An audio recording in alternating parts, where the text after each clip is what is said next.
Soa Asniana Sarina ny anarako. Anisan'ny ankizy mikarakara ny association fihavanana aho satria mbola kely, mbola vao efa taona ako dia nisaraka ny dadanay sy mamanay rery no nitaizana aho.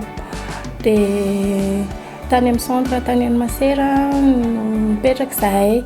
Dia tao no nahitany présidentan'ny fondation Akbarali anahako dia niraisiny fa nampiany tamin'ny fianarana nanomboka classe de maternelle jusqu'à hatramin'ny classe universitaire.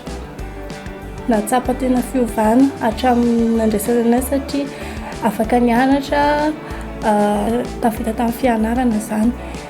Amin'izao fotoana izao mba efa par rapport amin'ny ankizy manodidina anao sy ny ankizy hafa izany dia mahatsapa hoe afaka kokoa ny fianako hatramin'ny nandraisan'ny fondation Akbarali satria vita ny fianarana tamin'ny au niveau universitaire ako dia nanao ny fianarana paramédicaux dia nahazo ny diplôme licence.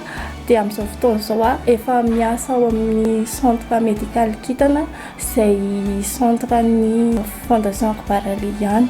Dia mahatsapa mba efa mba mivoatra kokoa par rapport amin'ny taloha. Efa misy fiovana mihitsy satria efa mba miasa, mba maleo tena, afaka manampy ny fianakaviana, indrindra ny mamako. Raha ny fiainanay taloha raha tsy nisy any madame présidente ny fondation madame Cynthia dia tsy ho tonga tamin'izao toerana izao. Tao anatin'izay mbola nisy koa ny nanarotsa ny anana no mikazana nianatra efa taona jusqu'à à l'âge de 18 ans nahafahako nanampy ny ezahana tao anatin'ilay étude universitaire ihany koa izay.